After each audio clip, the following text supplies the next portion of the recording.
श्री कृष्ण कहते हैं बुढ़ापे में औलाद से दो चीज़ों की उम्मीद कभी मत करना। बुढ़ापे में औलाद अपने माँ बाप को धोखा क्यों दे जाते हैं। एक बार नारद जी नारायण नारायण कहते हुए भगवान श्री कृष्ण के पास द्वारिका आते हैं और भगवान श्री कृष्ण को प्रणाम करते हैं। भगवान श्री नारद जी को अचानक आया देखकर पूछते हैं कि देव ऋषि नारद, आज आपका अचानक आगमन कैसे हुआ। तब नारद जी श्री कृष्ण से कहते हैं, हे प्रभु, मेरे मन में एक विचित्र सवाल चल रहा है जिसका उत्तर मुझे नहीं मिल रहा है। उसी का उत्तर आपके पास जानने में आपके पास द्वारिका आया हूँ।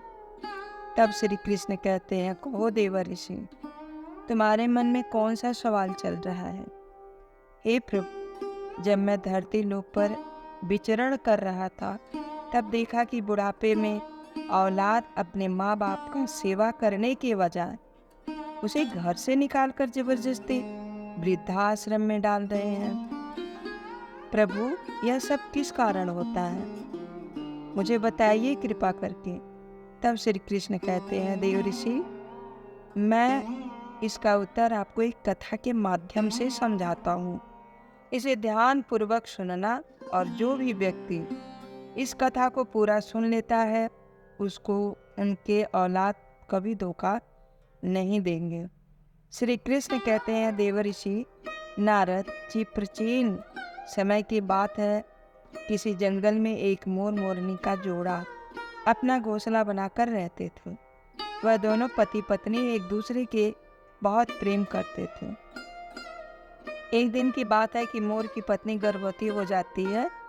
इस बात को जानकर कि वह दोनों माता पिता बनने वाले हैं और मोर मोरनी बड़े प्रसन्न थे, बड़े खुश थे। मोर अपनी पत्नी का बड़ा ही ख्याल रखता था। हर दिन उसे दाना पानी लाकर घोंसले में दिया करता था। अब धीरे धीरे समय गुजरता गया और मोर की पत्नी का प्रसव का समय निकट आ जाता है। अब मोर की पत्नी बड़ी ही प्रसन्न थी। वह अपने पति मोर से कहती कि हमारी संतान आने वाली है, बहुत ही जल्द मैं अपने बच्चों को जन्म दूंगी। बुढ़ापे में वह हमारी खूब सेवा करेंगे, हमारा सहारा बनेंगे। हमें किसी बात की चिंता नहीं है, हमारी संतान हमारी खूब सेवा करेगी। मोर कहता है कि प्रिय, हमें ऐसा नहीं सोचना चाहिए कि हमारी संतान हमारी सेवा करेगी। मोर की पत्नी कहती है, पिया जी, आप ऐसा क्यों कह रहे हो। हर संतान अपने माता पिता की सेवा करती है, फिर हमारी संतान हमारी सेवा क्यों नहीं करेगी। तब मोर कहता है कि मैं तुम्हें एक कहानी के माध्यम से बताता हूँ कि बुढ़ापे में अपनी औलाद से माता पिता को इन दो चीज़ों की उम्मीद कभी नहीं करनी चाहिए। और जो भी मनुष्य इन दो बातों को याद कर लेगा वह अपने बुढ़ापे में कभी दुख नहीं भोगेगा। अब मोर अपनी कहानी प्रारंभ करता है। मोर कहता है कि हे प्रिय, किसी नगर में एक व्यक्ति रहता था। उस व्यक्ति के घर में ईश्वर का दिया हुआ सब कुछ, रुपया पैसा धन दौलत मान सम्मान सब कुछ होने के बाद भी पति पत्नी दुखी रहते थे। उनके दुख का कारण था कि ईश्वर की कृपा से उसके घर में सब कुछ था, कोई संतान नहीं थी। इस बात को लेकर दोनों पति पत्नी अक्सर चिंता में रहते हैं। इस तरह दोनों पति पत्नी को एक साथ रहते हुए 15 साल हो जाते हैं, लेकिन उनके घर में कोई संतान नहीं होती।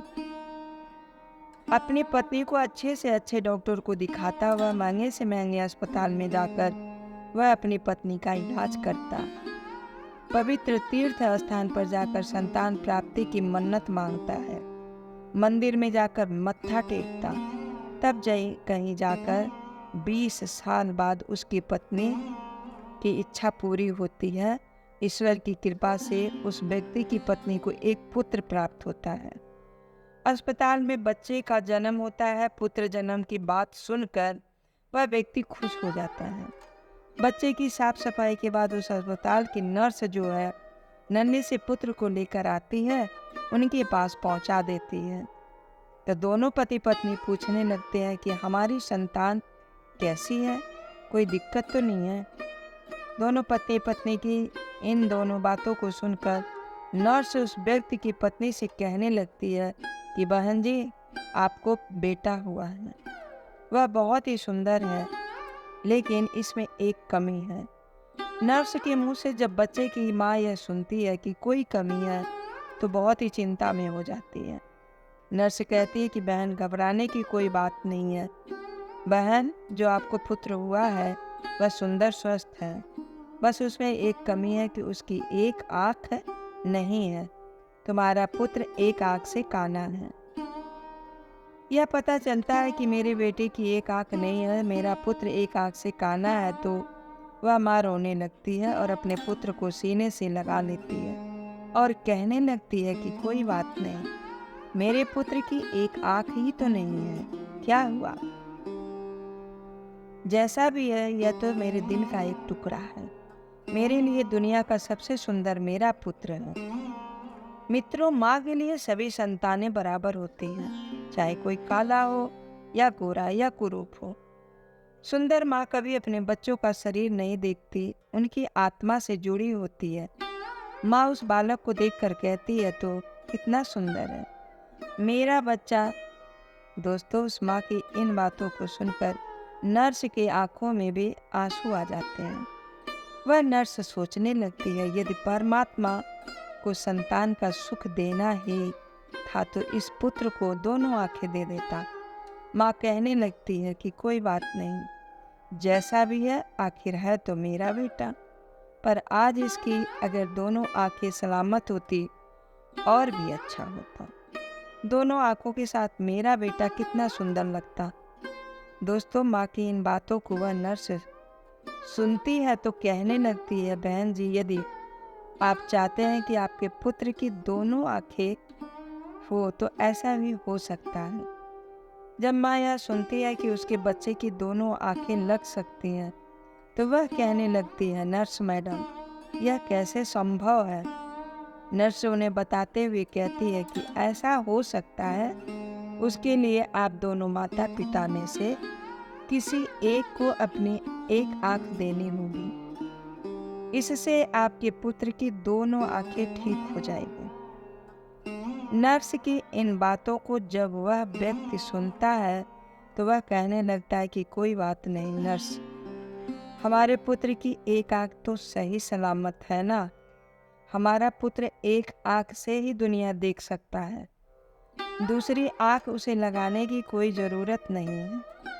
हमारा पुत्र है, जैसा भी है अच्छा है। मैं अपनी आंखें दान नहीं कर सकता, क्योंकि मेरा घर मेरी मेहनत मजदूरी से ही चलता है। जब मेरी एक आंख नहीं होगी तो मैं कैसे अपने परिवार को पाल पाऊंगा, कैसे इस बच्चे का खर्च उठा पाऊंगा? यह तो तभी संभव है जब मेरी दोनों आंखें ठीक होगी। मैं एक पिता हूँ और अपनी पत्नी को और अपने बच्चे को पालने का भार मेरे कंधे पर है।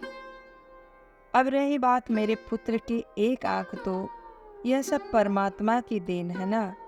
ईश्वर ने जैसे जिस रूप में भेजा है वह हमारा पुत्र उसी रूप में ठीक है। पिता ने तो साफ इनकार कर दिया, लेकिन माँ तो आखिर माँ होती है। नर्स से कहती है कि मैडम जी, यदि हो सकता है तो मैं अपनी एक आंखें अपने पुत्र को देना चाहती हूँ। मेरा क्या है, मुझे तो घर पर ही रहना, लेकिन मेरे बेटे को तो अपना पूरा जीवन काटना है। इसलिए नर्स मैडम, मैं अपनी एक आंख अपने पुत्र को देना चाहती हूँ। जब वह व्यक्ति अपनी पत्नी से कहता है कि इस तरह तो तुम कानी हो जाओगी, तो वह माँ कहती है, मुझे मंजूर है कि मैं एक आंख से कानी हो जाऊं, लेकिन मैं अपने पुत्र को दोनों आंखें के साथ देखना चाहती हूँ। मेरी एक आंख ले लो और मेरे बेटे को लगा दो। मेरे बेटे की जब दोनों आंखें होंगी तो दोनों आंखों से साथ वह कितना सुंदर लगेगा। मैं अपने पुत्र को एक आंख दान में देना चाहती हूँ। इस प्रकार माँ के कहने पर डॉक्टर उस माँ की एक आंख निकाल कर उसके पुत्र को लगा देते हैं। इस तरह पुत्र की दोनों आंखें सही हो जाती हैं और माँ एक आंख पुत्र को देने के बाद एक आंख से कानी हो जाती है। मोर आगे अब अपनी पत्नी से कहता है कि प्रिय, कुछ दिन तक वे दोनों लोग अस्पताल में रहते हैं। जब दोनों माँ बेटे स्वस्थ हो जाते हैं तो अस्पताल से माँ बेटे की छुट्टी मिल जाती है। इस प्रकार वह व्यक्ति अपनी पत्नी और पुत्र को लेकर अपने घर आ जाता है और दोनों पति पत्नी मिलकर अपने पुत्र को पालन पोषण करते हैं। सब कुछ अच्छा चल रहा था, तभी एक दिन उस बच्चे के पिता की किसी सड़क दुर्घटना में प्राण चले जाते हैं। जब उसकी पत्नी को अपने पति की मौत की खबर मिलती है तो बेचारी दहाड़े मारकर रोने लगती है। वह सोचने लगती है कि मेरा 4 साल का बच्चा है, घर में एक ही कमाने वाले थे और वह भी मुझे छोड़कर चले गए। अब मैं इस बच्चे का पालन पोषण कैसे कर पाऊंगी? अब यह सोचकर जोर जोर से रोने लगती है। उसका रोना धोना सुनकर सब आस पड़ोस लोग आ जाते हैं और उस लाचार माँ को धीरज धराते हैं। कहने लगते हैं, किसी तरह समझा बुझाकर उस व्यक्ति का अंतिम संस्कार करते हैं। तो इस प्रकार वह लाचार माँ अपने 5 साल बच्चे के साथ जीवन बिताने लगती है। घर में जो जमा थी पूंजी वह सब संतान पाने की चाहत में उसके इलाज करने में पहले ही खर्च हो चुकी थी और पति की मृत्यु के बाद जो भी बचत पैसा था वह पति के अंतिम संस्कार में चला जाता है। इस प्रकार वह माँ दूसरों के घरों में झाड़ू पोछा करके, दूसरों के घरों में बर्तन मांजकर अपने पुत्र का पालन पोषण करने लगती है। पुत्र को कोई दुख तकलीफ नहीं होने देती थी। वह दूसरे के घरों में नौकरानी बनकर पैसे कमाती और अपने पुत्र को खेलने के लिए अच्छे अच्छे खिलौने लाकर देती, अपने पुत्र को अच्छे अच्छे वस्त्र लाकर देती थी। हर समय अपने बच्चे के साथ परछाई की तरह बनी रहती थी। जब उसका बेटा थोड़ा और बड़ा हो जाता है, जब वह पुत्र 6 साल का हो जाता तो एक दिन वह माँ बेटे को लेकर एक विद्यालय में पहुंचती है और उसे विद्यालय के प्रधानाचार्य से निवेदन पूर्वक कहती है कि भाई साहब, मुझे अपने बेटे को इस विद्यालय में पढ़ाना है। दोस्तों, वह माँ विद्यालय में अपने बच्चे का एडमिशन कराने जब जाती है तो वह विद्यालय उस नगर का एक प्रसिद्ध विद्यालय होता है। उस विद्यालय में अमीर लोगों के बच्चे पढ़ते हैं। जब उस विद्यालय का बड़ा मास्टर फटे पुराने कपड़े में उसकी माँ को देखता है तो सोचने लगता है कि बच्चा तो बहुत सुंदर है, लेकिन माँ कपड़ों से ऐसी लग रही है जैसे कोई भिखारी हो। यह बेचारी कहाँ से इतने पैसे, किताबें और इतनी महंगी फीस भर पाएगी? इसीलिए वह समझाते हुए उस बच्चे की से कहता है कि बहन जी, हमारे विद्यालय की फीस कुछ ज़्यादा है। हमारे विद्यालय में अमीर के बच्चे पढ़ते हैं, इसीलिए बेहतर होगा आप अपने बच्चे का एडमिशन किसी सरकारी स्कूल में करा दें। मास्टर जी की इन बातों को सुनकर माँ कहने लगती है कि सर, आप पैसों की चिंता मत करिए, आपको जो भी फीस होगी उसे मैं समय से जमा करा दिया करूँगी। मेरा एक लौता बालक है और मैं चाहती हूँ कि मेरा बच्चा पढ़ लिख कर डॉक्टर बन जाए, इसीलिए मैं इसे आपके विद्यालय में लेकर आई हूँ। वह बड़ा मास्टर जब उस माँ की इन बातों को सुनता है तो उस माँ की बातों को सुनकर वह बहुत ही प्रभावित होता है और उस बच्चों की माँ से कहता है, ठीक है बहन जी, यदि तुम जिद करती हो तो हम तुम्हारे बच्चे को भर्ती कर देते हैं। इस प्रकार उसके बच्चे का एडमिशन उसी विद्यालय में हो जाता है और वह बालक विद्यालय में पढ़ने जाता है।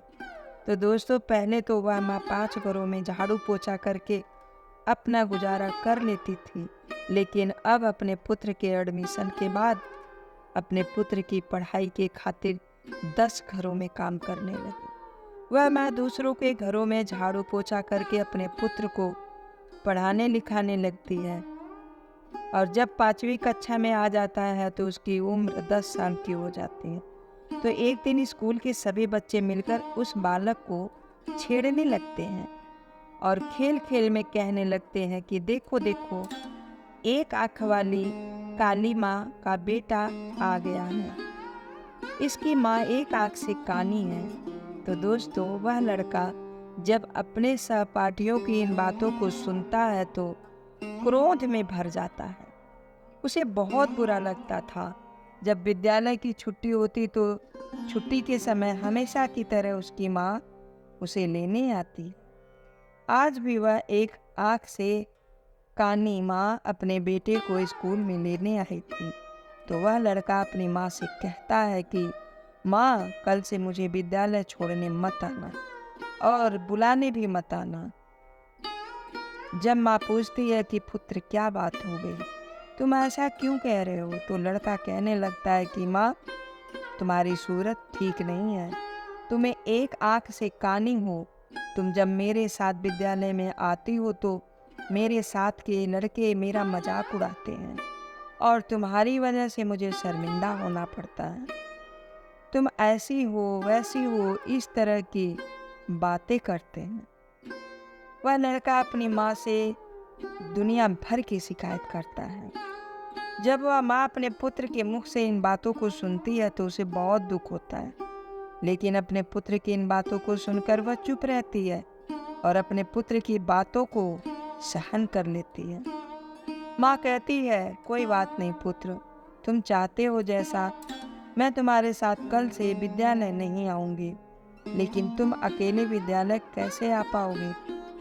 अपनी माँ की इन बातों को सुनकर वह पुत्र कहता है, माँ, मैं बड़ा हो गया हूँ और अब मैं इस काबिल हो चुका हूँ कि मैं अकेला विद्यालय जा सकता हूँ। इसीलिए तुम्हें मेरे साथ विद्यालय आने की ज़रूरत कोई नहीं है। अपने पुत्र की इन बातों को सुनकर वह माँ कहती है, ठीक है पुत्र, आज के बाद मैं विद्यालय तुम्हारे नहीं आऊँगी, लेकिन बेटा तुम सावधानी से घर आना। तुम्हारे पिता की सड़क दुर्घटना में मौत हो गई थी। यह सोच सोच कर मुझे बहुत डर लगता है। पुत्र कहता है, माँ तुम चिंता मत करो, मुझे कुछ नहीं होगा, मैं अकेला ही आया जाया करूँगा। दोस्तों, उस दिन के बाद से वह पुत्र अकेला ही विद्यालय आने जाने लगता है। जैसे जैसे पुत्र बड़ा होता गया वैसे वैसे पुत्र के खर्चे भी बढ़ते चले गए। जैसे पुत्र के खर्चे बढ़ते चले गए वैसे वैसे उस माँ पर काम का बोझ भी बढ़ता चला गया। धीरे धीरे समय गुजरता चला गया और इस प्रकार वह लड़का विद्यालय की पूरी पढ़ाई कर लेता है और उसकी पूरी क्लास में सबसे अच्छे नंबर आते हैं।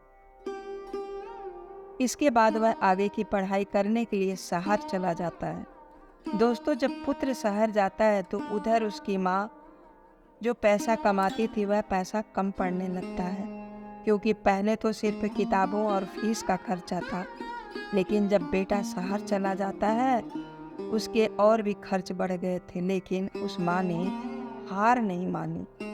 पहले जहाँ 15 घरों में काम करके अपने बेटे का खर्चा पूरा करती थी, वहीं पुत्र के शहर जाने के बाद वह 30 घरों में बर्तन साफ करने लगी।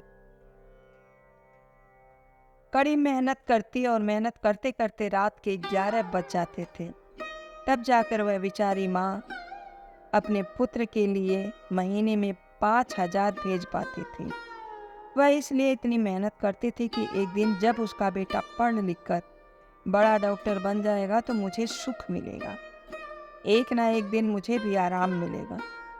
आज मेरी मेहनत से मेरा बेटा डॉक्टर बन जाएगा तो मेरे बेटे के साथ मैं रहकर भी सुख रहेंगे। इसीलिए वह माँ खूब मेहनत करती थी और 30 घरों में काम करके अपने पुत्र के लिए पैसा भेजती करती थी। इस प्रकार मेहनत करते करते समय से पहले ही माँ बूढ़ी हो जाती है। धूप में उसका रंग काला पड़ जाता है, लेकिन वह अपने पुत्र के लिए कोई दिक्कत नहीं होने देती थी। कहते हैं पति पत्नी जब ऐसे ही दिन कुछ दिन और बीत जाते तो उस माँ के एक दिन एक पत्र मिलता है। उसमें लिखा होता है कि माँ, अब मैं शहर में बड़ा डॉक्टर बन चुका हूँ।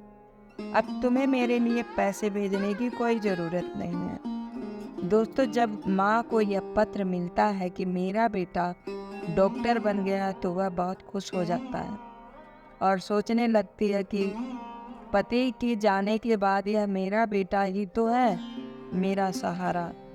और मेरी जैसी इच्छा थी कि मेरा बेटा डॉक्टर बन जाए तो वह इच्छा भी मेरी पूरी हो गई। दोस्तों, उस माँ के बेटे ने यह बात माँ को पत्र में लिखकर बताई थी कि माँ, मैं डॉक्टर बन गया हूँ। लेकिन वह बेटा अभी तक गांव में माँ से मिलने नहीं आया। जब उस बूढ़ी माँ को यह पत्र मिला तो वह बूढ़ी माँ पूरी गांव में मिठाइयाँ बांटती और सारे गांव के लोगों को बड़े गौरव से बताती कि उसकी मेहनत का फल हो गया, मिल गया। बेटा अब डॉक्टर बन चुका है। इस प्रकार वह माँ अपने पुत्र के गांव आने का इंतजार करने लगती है। माँ सोचने लगती है कि मेरे बेटे को शहर गए बहुत समय बीत चुका है, वह जरूर गांव आएगा और अपने पुत्र के आने की राह देखती रही। हर दिन वह इंतजार करती रही, आज मेरा पुत्र आता ही होगा। किसी की गाड़ी घर के सामने से निकलती तो वह माँ दौड़कर घर के बाहर जाती। उसे लगता कि उसका पुत्र आया होगा। इसी तरह इंतजार करते करते उसे कई दिन बीत गए। रात में उस माँ को नींद भी नहीं आती थी। वह सोचने लगती थी कि जाने क्या मजबूरी है, मेरा बेटा मुझे लेने क्यों नहीं आया, कब मुझे अपने साथ ले जाएगा। वह दिन नहीं आएंगे क्या? मैं दूसरों के घरों में बर्तन साफ करूं, दूसरों के घरों में झाड़ू पोछा करूं। अब तो मैं आराम से बैठकर अपने बेटे की कमाई का खाऊंगी। अब तो मेरे बेटे के घर में नौकर भी होंगे, गाड़ी बंगला भी होगा। अब मेरे दुख के दिन बीत चुके हैं। इसी तरह वह माँ सारे दिन बेटे के सपने देखती रहती थी। इस तरह उस माँ को अपने बेटे का इंतजार करते हुए 1 साल बीत जाता है, लेकिन वह बेटा 1 साल में एक दिन भी माँ के पास नहीं आता। फिर एक दिन उस माँ के पास बेटे का दूसरा पत्र आता है और पत्र में लिखा होता है कि माँ, मेरी शादी हो गई है और तुम्हें पता है, तुम जिस लड़की के साथ मेरा विवाह हुआ है वह बहुत ही अमीर घर की है। दोस्तों, जब वह माँ उस पत्र में लिखी बातों को पढ़ती है ना, तो उसकी आंखों में आंसू की धारा बहने लगती है। उसे बड़ा ही दुख होता है कि क्योंकि माँ तो सोच रही थी कि अब बेटा डॉक्टर बन गया तो मेरे बेटे के लिए अच्छे अच्छे रिश्ते आएंगे, मैं अपनी पसंद की लड़की के साथ अपने बेटे की शादी करूँगा। लेकिन उस पत्र को पढ़कर उस माँ के सारे अरमान धूल में मिल जाते हैं। माँ सोचती है कि हे भगवान, मैंने ऐसे कौन से पाप किए थे, ऐसी मुझे से कौन सी गलती हो गई जो मुझे इतनी बड़ी सज़ा मिल रहा है। माता पिता का सपना होता है कि वे अपने हाथों से अपने बेटे को दूल्हा बनाएं और अपने हाथों से अपने बेटे को सजाएं और अपना आशीर्वाद देकर अपने बेटे की शादी करवाएं। लेकिन मेरे पुत्र ने तो अपनी शादी में मुझे बुलाया तक नहीं, मुझे बताया तक नहीं और विवाह भी कर लिया। क्या मैं यही दिन देखने के लिए अपने पुत्र को पढ़ा लिखा कर इतना बड़ा किया था? इसीलिए मैंने इतनी मेहनत मजदूरी की थी, दूसरों के घरों में जूठे बर्तन साफ किए, मेहनत मजदूरी करके पढ़ाया लिखाया, इस लायक बनाया। क्या मेरा इतना ही अधिकार नहीं था कि जो मुझे मेरे बेटे ने अपनी शादी में नहीं पूछा?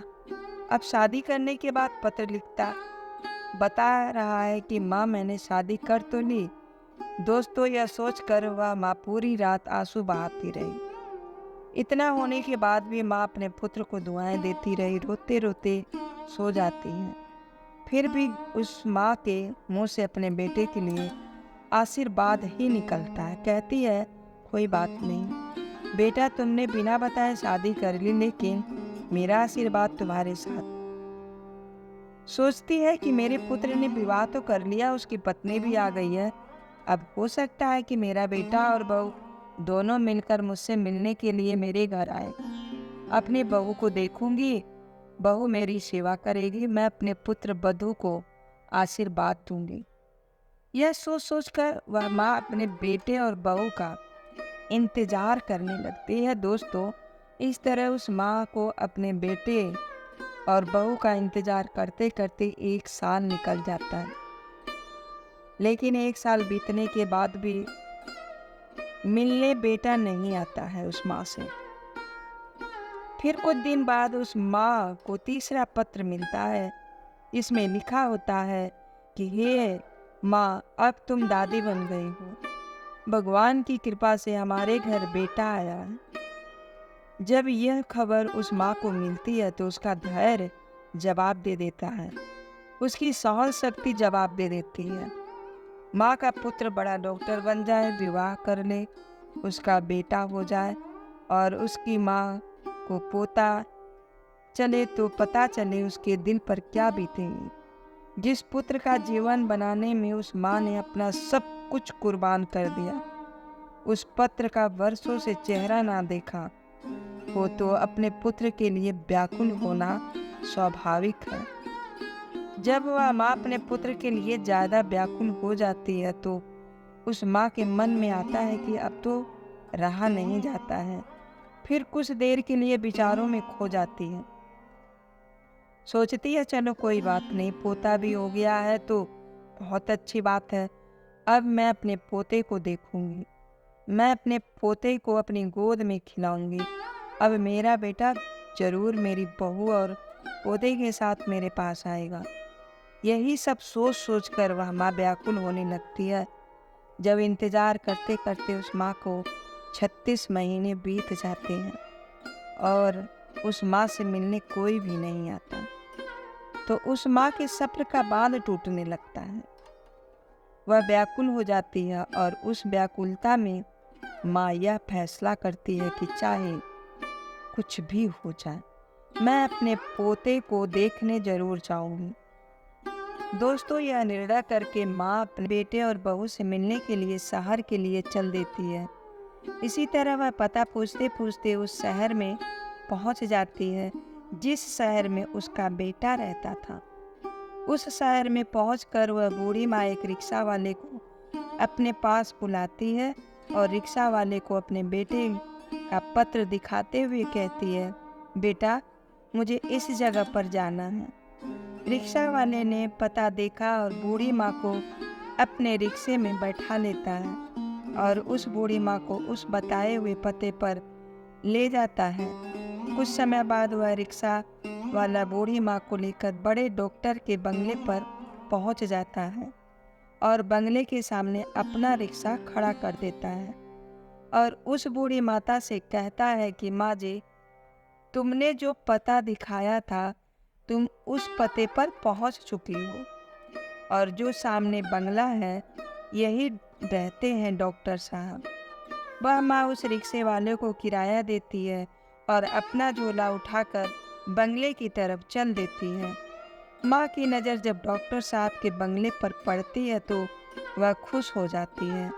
वह देखती है कि सुंदर आलीशान बंगला बना हुआ है, बंगले के सामने चमचमाती गाड़ी खड़ी है और दरवाजे पर चपरासी बैठे हुए हैं। यह देखकर उस माँ को बड़ी खुशी होती है कि कितने सुंदर घर में मेरा बेटा रहता है। वह मोर आगे कहता है कि प्रिय, वह बूढ़ी माँ जो एक थैली में अपने पोते के लिए खिलौने, बहू के लिए साड़ी और कुछ मिठाइयाँ लेकर आई थी। जब वह थैले को लेकर वह माँ बंगले के अंदर जाने लगती है तो जैसे ही बंगले के अंदर घुसती है तो गेट के पास खड़े एक चपरासी की नज़र उस पर पड़ती है। चपरासी देखता है कि फटे पुराने कपड़े पहने एक काली कलूटी बुढ़िया जो एक आँख से एक कानी है बंगले के अंदर घुसे जा रही है। जब वह चपरासी उस महिला को देखता है तो कहने लगता है कि तुम्हें किससे मिलना है, अंदर कहाँ चली जा रही हो? चपरासी के जब यह शब्द उस माँ के कानों में पड़ते हैं तो वह माँ एकदम से रुक जाती है और चपरासी से कहती है कि यहाँ पर मेरा बेटा रहता है, मेरे बेटे के पुत्र हुआ है, इसीलिए मैं अपने पोते को देखने आई हूँ। तब चपरासी उस माँ को डांटते हुए कहता है, बुढ़िया, तूने कभी अपनी शक्ल देखी है? तुम्हें पता है कि यह किसका बंगला है? यह एक बड़े डॉक्टर का बंगला है। तब वह माँ कहने लगती है, मुझे पता है यह डॉक्टर साहब का बंगला है और जो तुम्हारे डॉक्टर साहब है वही मेरे पुत्र हैं। वह चपरासी कहने लगता है, अरे बुढ़िया, तुम गांव देहात की महिला ना, तुम्हारे कपड़े ठीक है ना, तुम्हारी शक्ल ठीक है, डॉक्टर साहब तुम्हारे बेटे कैसे हो सकते हैं? जब यह बात पास में खड़ा हुआ एक दूसरा चपरासी सुनता है तो वह भी उस माँ के पास पहुंच जाता है। जब उसे पता चलता है कि यह बुढ़िया कह रही है, डॉक्टर साहब आपकी माँ है, तो वह चपरासी उनसे पूछने लगता है कि माँ, आपके पास कोई प्रमाण है जिससे हम पता कर सके कि तुम हमारे डॉक्टर साहब की माँ हो? जब वह माँ उस दूसरे चपरासी की इन बातों को सुनाती है तो तुरंत ही अपने 3.5 पन्नों में बांधा हुआ वह पत्र उस चपरासी को दिखाती है जो उसके पुत्र ने अपनी माँ को भेजे थे। जब चपरासी उस पत्र को खोलकर देखता है और भेजने वाले का पता देखता है तो उस बूढ़ी माँ से माफ़ी मांगने लगता है और कहता है कि हे माता, हमें माफ़ कर दो, हमें नहीं पता था कि तुम डॉक्टर साहब की माँ हो। वह माँ कहती है, चलो कोई बात नहीं, मैं तुम्हें माफ़ कर देती हूँ, मुझे बताओ कि मेरा बेटा और बहू कहाँ पर है? तब वह चपरासी दूर से इशारा करते हुए कहता है कि ऊपर जो कमरा दिखाई दे रहा है वह तुम्हारे बेटे का कमरा है और वह अभी इस समय घर पर ही है। अब वह माँ अपने सामान तो नीचे रख देती है कि सामान को तो मैं बाद में ले लूँ जाऊँगी, पहले अपने पोते को तो देख लूँ, बहू को तो देख लूँ। बूढ़ी माँ अपने पोते को देखने के लिए जल्दी जल्दी सीढ़ियाँ चढ़कर घर के अंदर जाती है। जैसे ही वह माँ घर के अंदर आती है तो वह देखती है कि घर के आंगन में झूला रखा पड़ा और उस पालने में उनका पोता झूल रहा है। जैसे ही उस बूढ़ी माँ की नज़र अपने पोते पर पड़ती है तो वह दौड़कर पालने में अपने पोते को उठा लेती है और अपने पोते को सीने से लगाकर दुलार करने लगती है। दोस्तों, जब वह बूढ़ी माँ अपने पोते को गोदी में लेकर दुलार करने लगती है तो बच्चे की नींद टूट जाती है और वह जोर जोर से रोने लगता है। बच्चे की रोने की आवाज़ जब पुत्र वधू के कानों में पड़ती है तो वह रसोई से बाहर आती है और सोचती है कि ना जाने मेरे बच्चे को क्या हो गया, इतनी तेज क्यों रो रहा है। जब वह रसोई से निकलकर आंगन में आती है और अपने बच्चे को एक भिखारी जैसी दिखने वाली बुढ़िया के हाथों में देखती है तो वह चिल्लाने लगती है और अपने पति को आवाज़ देती है कि सुनिए जी, कोई काली कलूटी बुढ़िया जो एक आँख से कानी है वह हमारे बच्चे को चुराने आई है। पत्नी का चिल्लाना सुनकर पति भी नीचे आ जाता है तो पति के आते ही बहू अपने बच्चे को बूढ़ी माँ से छीनकर अपने सीने से लगा लेती है और अपने पति से कहती है कि तुमने घर में कैसे चपरासी रखे, कोई भी हमारे घर में घुस चला आता है, देखना यह भिखारी बुढ़िया हमारे बच्चे को चुराने आ गई है। दोस्तों, वह बूढ़ी माँ कहती है कि मैं बहुत चोर नहीं हूँ, मैं तो तुम्हारी सास हूँ और यह तुम्हारे पास जो खड़ा है वह मेरा बेटा है, तुम्हारी गोद में जो खेल रहा है वह मेरा पोता है। भला पोते को चुरा कर कहाँ ले जाऊंगी? जब वह माता जी की इन बातों को सुनती है तो वह अपने पति से कहती है, यह बुढ़िया क्या कह रही है? क्या सच में यह भिखारी जैसी दिखने वाली हमारी माँ है? क्या ऐसे ही गरीब परिवार में आपने जन्म लिया है? पहले मुझे कभी आपने बताया ही नहीं। आपकी कोई माँ भी है? जब बेटा अपनी पत्नी की इन बातों को सुनता है तो कहने लगता है कि यह बुढ़िया जिसके लिए मैंने अपनी जवानी को कुर्बान कर दिया, वह कह रहा है कि यह बुढ़िया झूठ बोल रही है, यह मेरी माँ नहीं है। इस संसार में मेरा एक ही सहारा था, आज तो वह भी छूट गया। दोस्तों, वह माँ समझ जाती कि मेरे पुत्र ने बड़े घर की बेटी के साथ विवाह किया है, मेरा बेटा बड़े पद पर पहुंच गया है, इसीलिए मुझे पहचानने से इनकार कर रहा है। माँ ने कहा, बेटा कोई बात नहीं, मुझे लगा कि तुम मेरे पुत्र हो, इसीलिए मैं तुम्हारे पास चली आई, क्योंकि तुम्हारे जैसा एक मेरा भी पुत्र है जिसे मैंने मेहनत मजदूरी करके डॉक्टर बनाया है, जो मेरे जीने का साथ सहारा था। लेकिन अब मुझे पक्का यकीन है कि तुम मेरे बेटे नहीं हो सकते, मुझे गलती हो गई थी। दोस्तों, इतना कहकर मामा रोती रोती घर की सीढ़ियों से नीचे उतरने लगी और सोचने लगती है कि बुढ़ापे में एक ही सहारा था और आज वह मुझसे छूट गया। एक आस थी, वह भी टूट गई। वह सोचती थी कि जिसे मैं जीवन की खुशी समझती थी, जिसको मैंने अपने जीवन जीने का अधिकार माना था, जो जीवन की नया को पार लगा के वह आने वाला था, वही बुढ़ापे का जीवन का नैया को मझधार में डुबा रहा है। दोस्तों, इस प्रकार रोते रोते माँ बड़े कदमों से नीचे उतरने लगती है। अब वह माँ सोचती है कि जब बेटे ने ही मुंह मोड़ लिया तो अब जीकर मैं क्या करूँगी, अब बेटा ही नहीं रहा तो इस जीवन का क्या होगा। इस प्रकार वह माँ अपने बेटे के घर से बाहर निकल जाती है और बंगले के बाहर जो चपरासी का कमरा था वहाँ पर पहुँच जाती है और एक रस्सी को अपने पास बुलाकर कहती है, बेटा मुझे एक पत्र लिखवाना है, क्या तुम मेरे लिए इतना कर सकते हो। दोस्तों, क्योंकि चपरासियों को तो पहले ही पता था कि यह बूढ़ी औरत डॉक्टर साहब की माँ है, इसीलिए वे तुरंत ही कागज़ कलम ले आते हैं और पूछने लगता है कि बताओ माँ जी, मुझे क्या लिखना है। इस तरह बूढ़ी माँ बोलती जाती और वह चपरासी लिखता जाता। जब वह पत्र पूरा लिख लेता है तो वह माँ उस चपरासी से कहती है, बेटा मुझे बहुत जोरों की प्यास लगी है, क्या तुम मेरे लिए थोड़ा सा पानी ला सकते हो। दोस्तों, उस माँ के कहने पर चपरासी तो बूढ़ी माँ के लिए पानी लेने चला जाता है और इधर वह बूढ़ी माँ अपने साथ पंखी में डालकर आत्महत्या कर लेती है। जब चपरासी पानी लेकर वापस लौटता है तो कमरे का नज़ारा देखकर हैरान रह जाता है।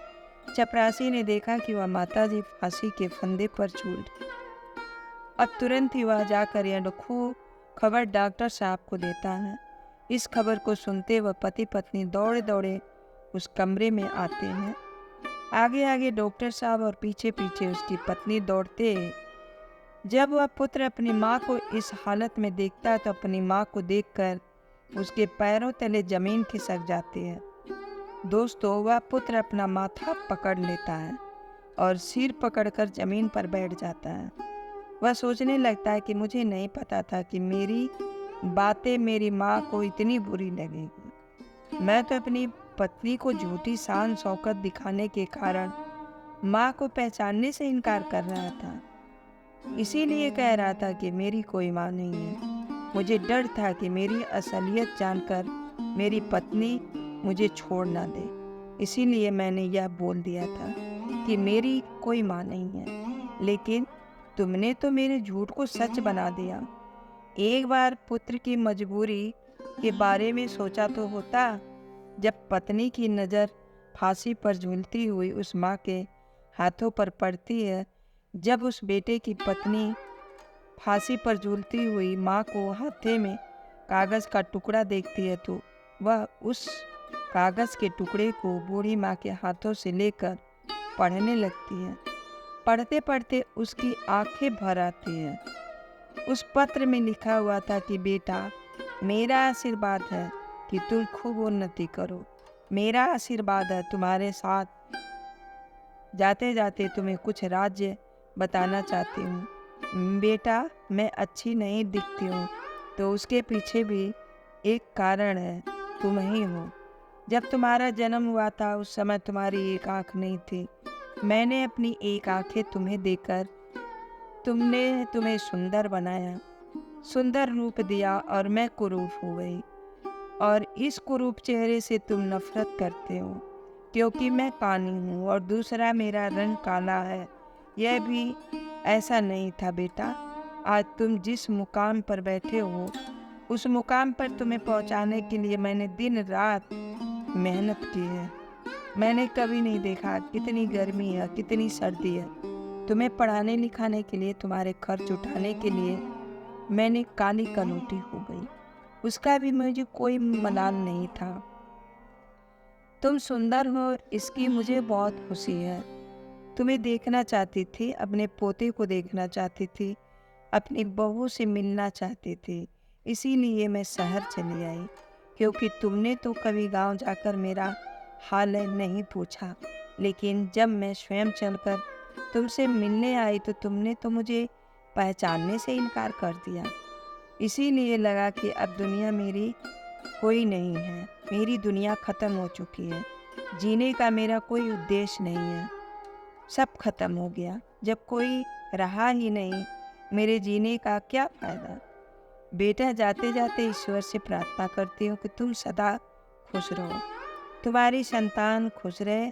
दोस्तों, जब उसे बेटे की पत्नी यह पत्र पढ़कर अपनी पति को सुनाती है तो उस बेटे का सिर शर्म से नीचे झुक जाता है।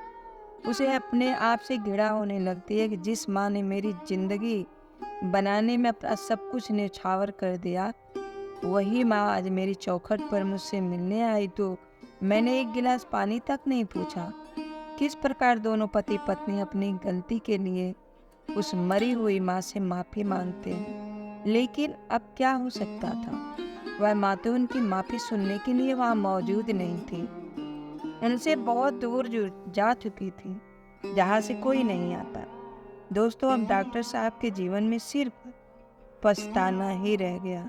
कैसी है यह दुनिया। कुछ लोगों के जीवन में माँ नहीं होती तो वह सारे जीवन माँ के लिए तरसते हैं, और जिसके जीवन में माँ होती है तो उस माँ के बच्चे कदर नहीं करते।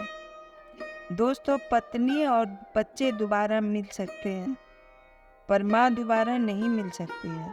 एक संतान ही माता पिता के जीने का सहारा होती है, बुढ़ापे की लाठी होती है।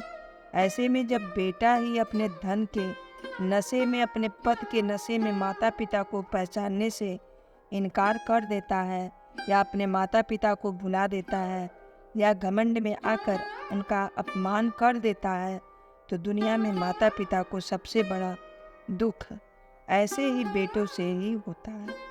माता पिता अपनी संतानों का भविष्य बनाने के लिए, उन्हें सफल बनाने के लिए अपना पूरा जीवन लगा देते हैं, और जब वही संतान धन और पद के नशे में अपने माँ बाप का अपमान करते हैं तो उन्हें बहुत ही पीड़ा होती है। दोस्तों, मोर आगे कहता है कि प्रिय, यदि आपके माँ बाप तो उनका आदर करना चाहिए, क्योंकि मनुष्य की सफलता में माँ बाप का ही योगदान है। कुछ मूर्ख बच्चे पूछते हैं कि माँ, तुमने हमारे लिए किया ही क्या है। अरे मूर्ख बच्चे, जो कुछ किया है माता पिता ने तो किया है। तुमको बनाया, पढ़ाया, लिखाया, तुम्हें पालने में दुख उठाया। माता पिता को भूलकर तुम तो अपने आप को भूल गए हो। बच्चा यह भूल जाता है कि माँ बाप के अतिरिक्त दुनिया में दूसरा उसका कोई भला चाहने वाला नहीं है।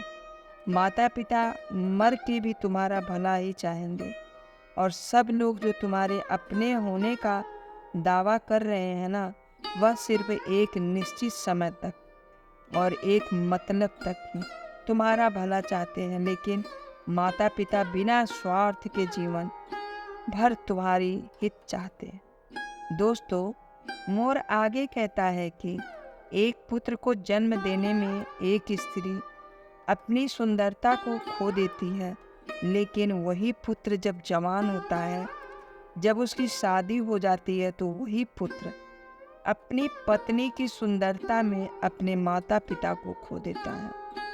माता पिता अपनी संतान के सुखों के लिए सब कुछ त्याग देते हैं, लेकिन जब बच्चे बड़े हो जाते हैं, कुछ देने के काबिल हो जाते हैं, तो हम क्या देते हैं? हमें सिर्फ आंसू, लाचारी, दुख, अकेलापन।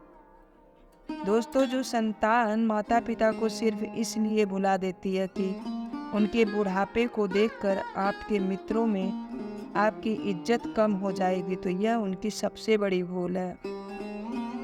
श्री कृष्ण कहते हैं, उम्र के इस पड़ाव पर पहुंचने के बाद आपकी और आपके मित्रों की भी यही हाल होगी। आपका भी रूप और जवानी इसी तरह की हो जाएगी। आपके भी उस रूप को देखकर लोग आपसे नफरत करने लगेंगे। मित्रों, श्री कृष्ण आगे भी कहते हैं कि जवानी में माता पिता को औलाद से किन किन चीज़ों की उम्मीद भूलकर भी नहीं करनी चाहिए। ध्यान देकर सुनो। नंबर 1, आपकी औलाद आपके बूढ़े होने पर आपका सहारा बने सकती है, इस बात की उम्मीद बिल्कुल भी मत करें। इसीलिए पहले से ही अपने आप को मजबूत बनाकर रखें। अपने आप को स्वयं संभालने में सामर्थ्य बन पाएं। कुछ जमा पूंजी इकट्ठी करके रखें। नंबर 2, कभी इस बात का भ्रम न रखें कि आपकी संतान आपको नहीं भूलेगी। पत्नी और बच्चे के प्रेम में पड़कर पद प्रतिष्ठा के नशे में वह आपको भी भूल सकते हैं। इसीलिए उनसे उतनी ही उम्मीद रखिए जितनी उनके दूर होने पर आपको दुख ना दे। मित्रों, हमारी आज की यही कहानी यहाँ समाप्त होती है। हम उम्मीद करते हैं कि आपको हमारा आज का यह वीडियो, आपकी यह कहानी पसंद आई होगी, तो आप इससे ढेर सारी प्रेरणा लेंगे। मिलते हैं अगली ज्ञान चर्चा के साथ अगले वीडियो में। तब तक के लिए नमस्कार, धन्यवाद। और वीडियो पे हैं तो लाइक, सब्सक्राइब, शेयर करना ना भूलें। नए हैं तो सब्सक्राइब